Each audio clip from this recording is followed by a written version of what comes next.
Assalamualaikum warahmatullahi wabarakatuh. Perkenalkan, nama saya Ahmad Nurholis, NIM 2011-90-245. Lokal PAI 5G, Prodi Pendidikan Agama Islam, Fakultas Tarbiyah dan Keguruan. Di sini saya akan melengkapi tugas UTS saya dengan MK materi pedalaman SKI di madrasah dengan dosen pengampu Bapak Fikri, SPDI, MPD. Baiklah, adapun judul UTS saya yaitu Kisah Bilal bin Rabbah, orang pertama yang mengumandangkan azan. Bilal bin Rabbah adalah seorang budak berkulit hitam yang terkenal akan keimanan dan ketauhidannya. Ia tercatat sebagai orang yang pertama kali mengumandangkan azan dalam sejarah Islam. Bilal bin Rabbah lahir di daerah Asara sekitar 43 tahun sebelum Hijriah, 578 Masehi. Ayahnya yang bernama Rabbah, sedangkan ibunya yang bernama Hama, seorang budak wanita berkulit hitam yang tinggal di Mekah. Sebagian orang memanggil Bilal dengan sebutan Ibnus Sauda, atau putra wanita hitam. Bilal dibesarkan di kota Ummul Qura, Mekah. Saat ayahnya meninggal, ia diwariskan kepada Umayyah bin Khalaf, seorang tokoh penting kaum kafir dari kaum Quraisy. Disebutkan dalam buku Bilal bin Rabbah, pengumandang seruan langit oleh Abdul Latif. Bilal bin Rabbah hidup di masa jahiliyah, di mana orang-orang masih menganut agama nenek moyangnya, yaitu menyembah berhala. Hingga suatu hari sampai telinga Bilal kabar tentang Nabi Muhammad SAW yang membawa ajaran agama Islam. Orang-orang Mekah banyak yang membicarakan Rasulullah, tak terkecuali Umayyah bin Khalaf, majikan Bilal. Banyak orang-orang yang membencinya, namun tak sedikit pula yang takjub dengan kemuliaannya. Bilal bin Rabbah mengetahui bahwa mereka sebenarnya kagum dan tidak habis pikir terhadap ajaran yang dibawa Nabi Muhammad SAW.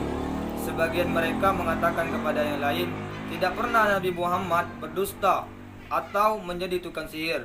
Ia tidak pula sinting atau berubah akal. Namun kita terpaksa menuduhnya demikian untuk membendung orang-orang yang berlomba-lomba masuk agamanya. Kebencian kafir Quraisy yaitu justru semakin meyakinkan Bilal. Ia yakin bahwa agama yang dibawa Nabi Muhammad adalah sebuah kebenaran yang nyata baginya. Hingga akhirnya ia menjumpai Rasulullah dan menyatakan dirinya untuk masuk Islam. Dan ia pun termasuk ke dalam golongan yang pertama kali masuk Islam. Setelah itu, berita rahasia keislaman Bilal bin Rabbah tercium dan beredar di kalangan kafir Quraisy, termasuk Umayyah bin Khalaf. Mendengar budaknya masuk Islam, Umayyah sangat marah. Bilal bin Rabbah kemudian disiksa oleh Umayyah tanpa henti.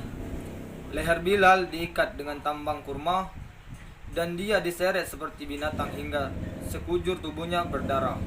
Tetapi Bilal diam saja dengan pasrah dan sama sekali tidak memperlihatkan rasa sakit. Di siang hari yang sangat panas, Bilal bin Rabbah disiksa tanpa diberi makan dan minum. Sorenya, Bilal dibawa ke Ramda, suatu tempat yang permukaan tanahnya rata dan berpasir panas di atasnya. Bahkan, jika melemparkan daging ke pasir tersebut bisa langsung matang.